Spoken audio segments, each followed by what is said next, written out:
Olá, nós estamos aqui para falar sobre árvore de decisão.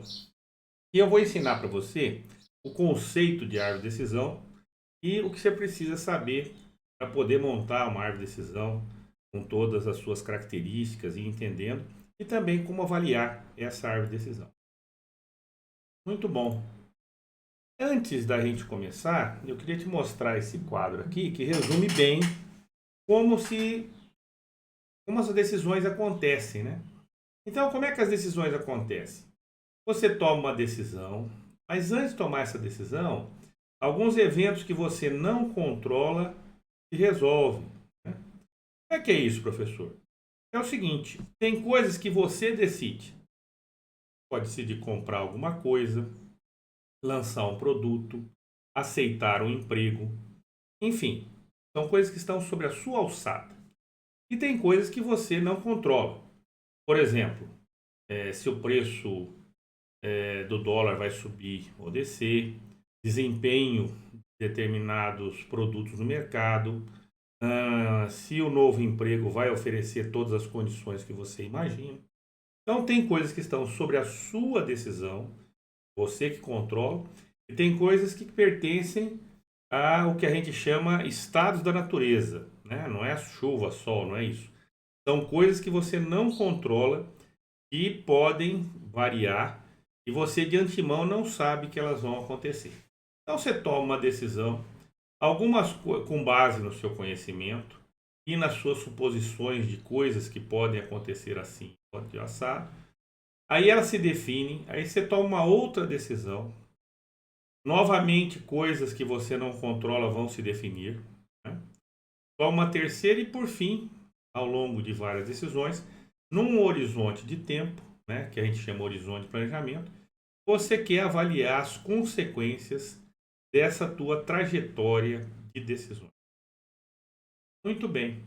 Para a gente falar de árvore de decisão, é muito importante que você entenda o conceito de tabela de pagamento.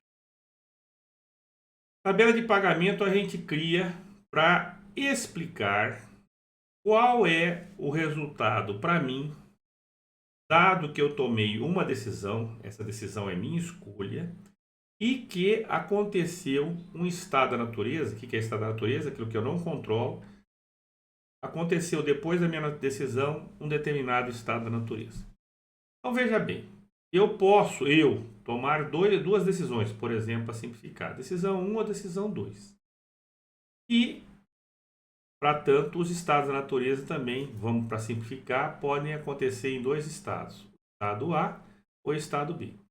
Se eu decidir por um e aconteceu estado A, eu tenho o pagamento 1A. Decidi por um e aconteceu o estado B, tenho o pagamento 1B. Da mesma forma, se eu escolhi a decisão 2, eu tenho essas questões. Professor, como é que funciona isso? Bom, é o seguinte, nós vamos trabalhar com um conceito muito interessante, que é o conceito do valor esperado. O valor esperado, expected value, até em inglês aqui, de um determinado evento X é igual ao somatório das probabilidades que cada tipo de evento X aconteça versus o valor que eu ganho. Pessoal, está muito complicado, parece grego. É, porque é grego mesmo. Todas essas letras aqui são letras do alfabeto grego, né? Mas eu vou explicar mais detalhadamente para você. Então, cada uma das suas suposições do que vai acontecer no futuro te dá um ganho que a gente chama de resultado. E a probabilidade que esse tipo de coisa venha acontecer. Vamos ver isso de uma maneira mais simples. Vamos imaginar que você pode jogar na Mega Sena. Você pode jogar na Mega Sena. E para o nosso exemplo ficar mais concreto, ela está acumulada em 30 milhões. Você pode fazer lá uma aposta básica que vamos imaginar que custe R$ 4,50. Aí tem que ser atualizado pelo valor da época, né? As estatísticas sobre o jogo da Mega Sena, né? Você acertar 6 dezenas sorteadas, né? É que existe uma chance em 50 milhões. É mais ou menos isso de ganhar. Então, se você aposta, você tem uma chance em 50 milhões de ganhar e 49 milhões 999 mil 999 chances de perder. É muito difícil ganhar na Mega Sena. Mas vamos lá. Então aqui a gente fez uma tabela de pagamento para a questão de se jogar na Mega Sena. Eu tenho duas decisões a tomar. Eu posso jogar ou posso não jogar. Mas, por favor, se você jogar, não anote os números, né? Esquece que você passou na frente da loteria, não faça isso. Não anote os números e fique com eles guardados sem jogar. Bom, se você jogar e ganhar, quanto que você ganha? Você ganha 30 milhões, que é o prêmio, descontados os 4,50 que você pagou pela aposta. Ah, professor, mas é irrisório. Não é irrisório, mas a gente tem que fazer isso com certo rigor matemático. E se você jogar e perder, você perde 4,50, que foi a aposta que você fez. Tá? Agora, o que que tem? Qual é a chance que você tem de ganhar? Uma chance em 50 milhões. A chance de perder, 49 milhões 999 mil 999 chances de perder. Traduzir isso aqui. Qual seria o valor esperado de jogar na Mega Sena? O valor esperado, né, é a probabilidade de ganhar vezes o valor que se ganha. A probabilidade de eu ganhar vezes o valor que se ganha. O valor que se ganha é essa operação que é a operação. Vezes a probabilidade de perder e quanto se perde. Bom, você já sabe o que eu estou falando, né? Então vamos olhar, só escrever isso daí. O valor esperado, né, ele é 30 milhões menos os 4,50 e uma chance em 50 milhões. Isso daqui é o que eu ganho se eu apostar, se eu jogar e ganhar. Mais a probabilidade de perder, que era 49 milhões 999 mil 999 vezes 4,50 sobre 50 milhões. Tá? Então, aqui é caso eu ganhe, aqui é caso eu perca. Fazendo essas contas, né?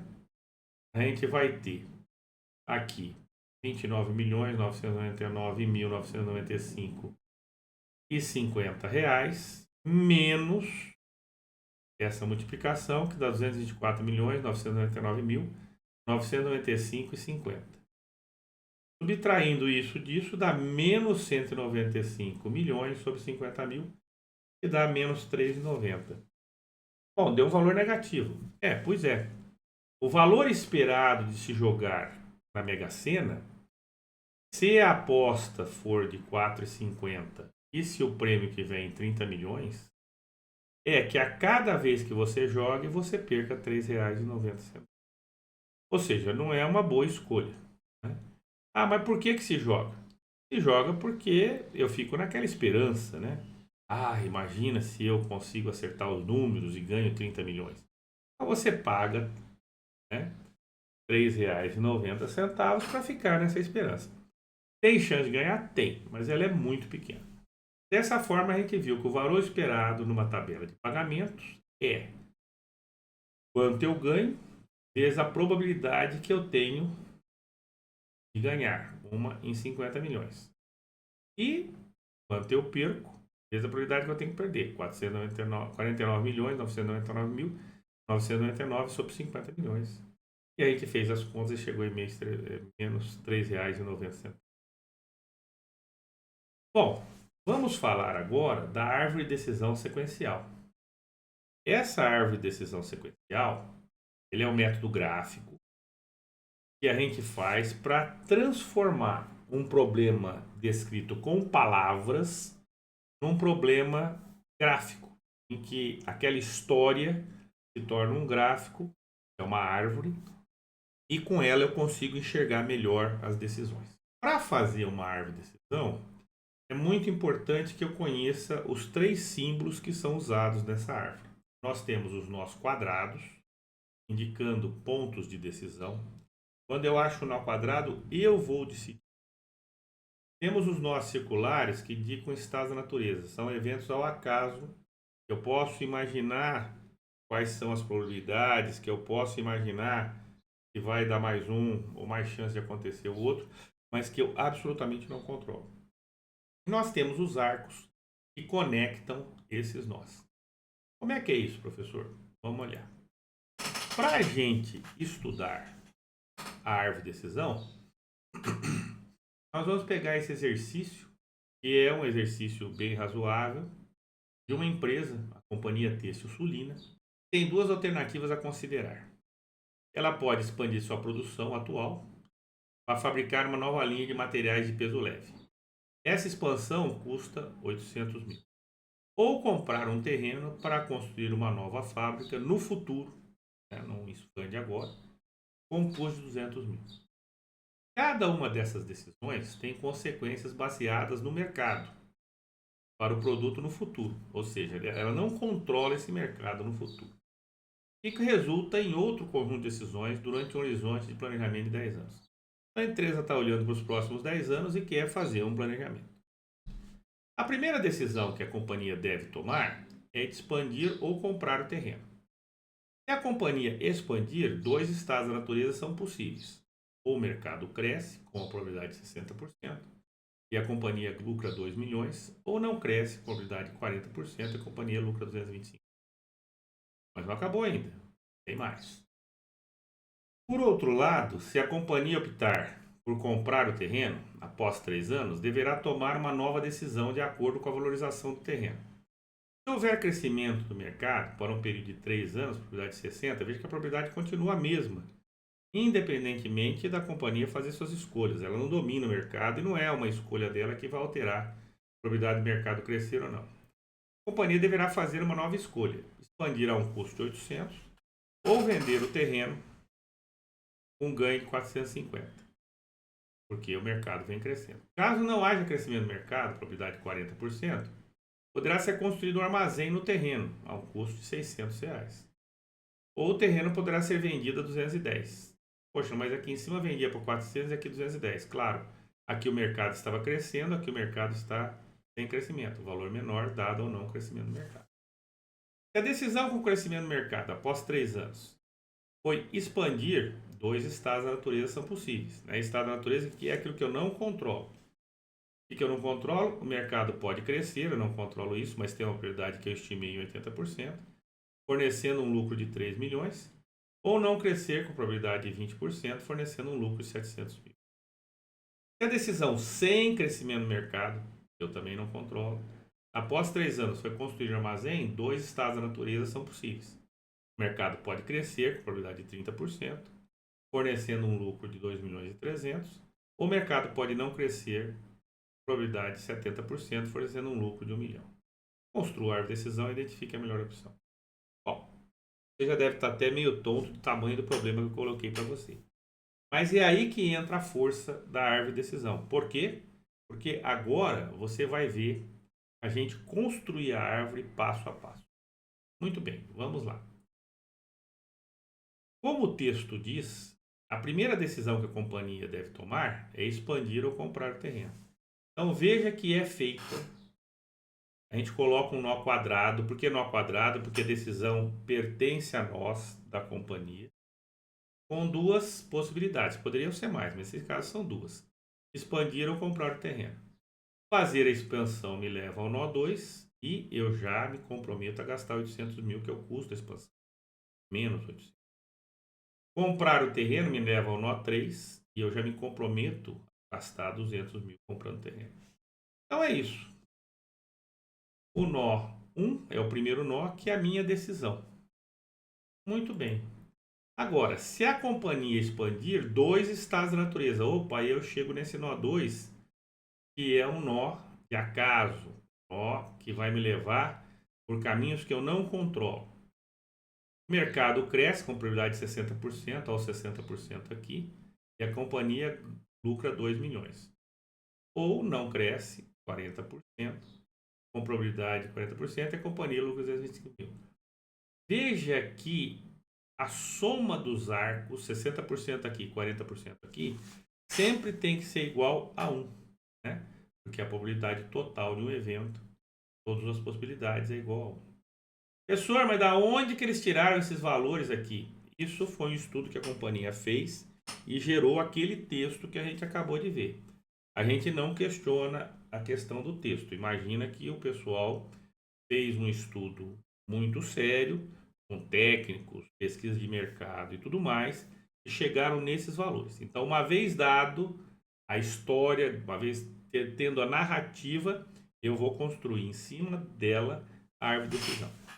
Bom, continuando. Então, aqui, se eu fizer expansão, se o mercado crescer, eu tenho essa configuração aqui. Já, por outro lado, se a companhia optar por comprar o terreno, comprou o terreno, após 3 anos, ela espera 3 anos sem fazer nada, deverá tomar uma nova decisão de acordo com a valorização do terreno. Então, o mercado pode crescer e o mercado pode não crescer depois de 3 anos. Né? As probabilidades continuam 60 e 40, porque não é porque eu comprei um terreno ou fiz uma expansão que o mercado vai crescer ou não. Então, um nó de acaso que vai me levar a outras decisões. Nó 4 e nó 5. Nó 4. Se houver crescimento do mercado, comprei o terreno e teve crescimento do mercado, após 3 anos, ela poderá fazer uma nova escolha. Então, aqui, ó, o nó 4 é quadrado. Por quê? Porque é a escolha da companhia. Expandir a um custo de 800, aqui, compromete, ou vende o terreno e ganha 450 mil. Opa, veja que apareceu aqui um valor positivo, assim como aqui, assim como aqui. Esses valores representam que a companhia está ganhando. Quando eu tenho negativo, que a companhia está pagando por aquela opção. Tá? Em seguida, se a decisão com o crescimento do mercado após 3 anos foi o de expandir, 2 estados da natureza são possíveis. O mercado pode crescer com a probabilidade de 80%, fornecendo um lucro de 3 milhões, só o lucro aqui, ou não crescer, probabilidade de 20%, fornecendo um lucro de 700 mil. Então, se ele vem crescendo, a tendência, né, é que ele continue crescendo e eu chegue nessas situações. Esse horizonte aqui tem 10 anos. Esse da espera do terreno tem 3. Caso não haja crescimento, então, comprei o terreno e não haja crescimento, poderá ser construído um armazém a um custo de 600 mil, ou o terreno poderá ser vendido a 210 mil. Veja que a venda do terreno aqui dá muito menos do que aqui, porque aqui o mercado está crescendo, o pessoal está entusiasmado, está investindo, e aqui o mercado não está crescendo. Se a decisão, agora vamos pegar aqui, depois que eu construí o armazém, o mercado não cresceu, eu construí o armazém. Sem crescimento de mercado, após 3 anos, foi construir um armazém, 2 estados da natureza são possíveis. O mercado cresce com a probabilidade de 30%, veja que ele estava decrescendo, então a chance dele crescer passa a ser menor, com o lucro de 2.300. E o mercado pode não crescer com a probabilidade de 70%, fornecendo um lucro de 1 milhão. Então, eu peguei cada pedacinho daquela narrativa que a gente viu e transformei ela nessa árvore de decisão que você está vendo. Tanto, né? A nossa árvore de decisão ficou dessa maneira, né? E eu consegui traduzir toda aquela narrativa na seguinte questão: tem uma decisão, faço a expansão por 800 mil ou compro um terreno. Caso eu faça a expansão, 60% de chance do mercado crescer, eu ganho 2 milhões. 40% de chance do mercado não crescer, eu ganho 225 mil. Comprei o terreno, paguei 200 mil, espero 3 anos. Se o mercado cresce, eu posso fazer expansão por 800 mil ou vender o terreno por 450 mil. Feita a expansão, existe 80% de chance de crescer, eu ganhando 3 milhões e 20% de não crescer, ganhando 700 mil. Se eu percebi que o mercado não cresceu após 3 anos, posso construir um armazém por 600 mil ou vender um terreno a 210. Se eu construir armazém, 30% do mercado crescer ganhando 2.300, 70% do mercado não crescer ganhando 1 milhão. Portanto, a gente vê essas questões aí. Bom, professor, e aí? Bom, nós construímos esse da esquerda para a direita. E agora nós vamos avaliar ele da direita para a esquerda. Muito bom. Como é que a gente vai avaliar? Bom, Vocês aprenderam há pouco a questão do valor esperado. Então, eu vou começar a achar os valores esperados desses nós de acaso aqui, né? Porque são nós que eu tenho a probabilidade e o quanto eu ganho se aquela probabilidade vier a se realizar, né? Então, vamos lá. Calcular o valor esperado dos nós 6 e 7. Né? Nós 6 e nós 7. Nós 6. 80% de ganhar 3 milhões, 20% de ganhar 700 mil. 80% de ganhar 3 milhões, 20% de ganhar 700 mil. Nós 7. 30% de ganhar 2.300, 70% de ganhar 1 milhão. 30% de ganhar 2.300, 70% de ganhar 1 milhão. Muito bem. O que eu vou fazer? Eu vou colocar esse valor aqui. 2.540. Da onde vem esses 2.540? Bom, 80% de 3 milhões dá 2 milhões e 400. 20% de 700 mil dá 140. Então, 2.400 mais 140, 2.540. Então, aí eu tenho que o nó 6 vale 2.540. Mas para chegar nele depois da decisão, eu tenho que investir 800 mil. Então, 2.540 menos 800 mil dá 1.740. Então, se eu tomar a decisão de expandir, a minha expectativa é gastar 800 e receber 2.540. O saldo aqui, 1.740. Vender o terreno me dá 450. O que eu vou fazer? Eu vou fazer a expansão e não vender o terreno. Então, eu já eliminei esse galho da árvore aqui e o nó 4 ficou valendo 1.740. Muito bem. O nó 7. 30% de 2.300, 70% de 1 milhão. Quanto dá? Dá 1.390. Pode fazer as contas. 0,30 vezes 2.300, 0,7 vezes 1 milhão. Se tiver com dúvida, para o vídeo e faça essa conta. 0,30 vezes 2.300, 0,7 vezes 1 milhão.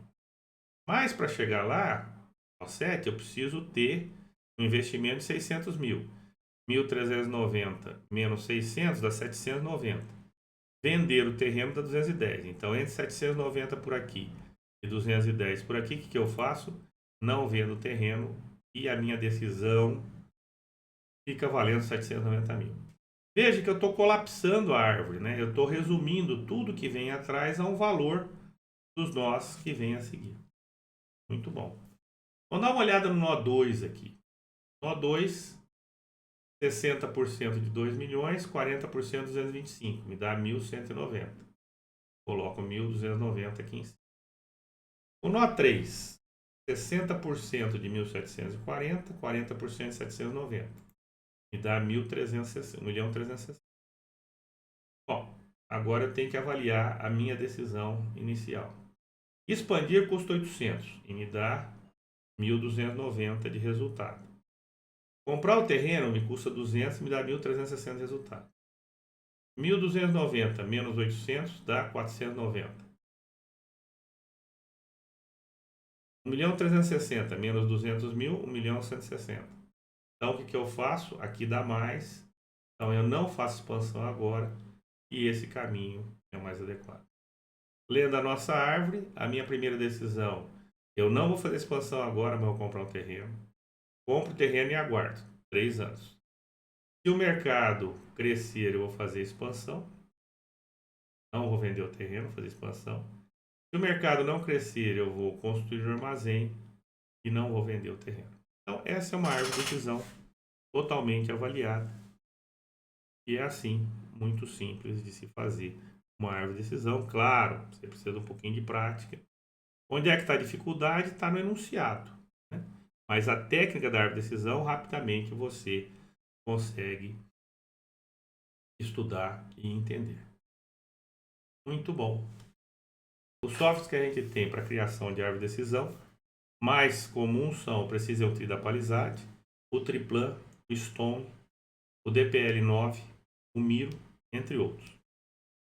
Só para você ter uma ideia, a maioria deles faz uma junção com o Excel, né? Aqui é o Precision Tree no Excel, e você vai criando toda a árvore, não precisa fazer conta nenhuma, os resultados já aparecem imediatamente. Essa daqui é a árvore de decisão que a gente acabou de fazer na mão ali, feita no Excel. Espero que você fique bem, fique com Deus e muito obrigado pela atenção. Não esqueça de se inscrever no canal e ativar o sininho. Isso nos ajuda muito. Até logo.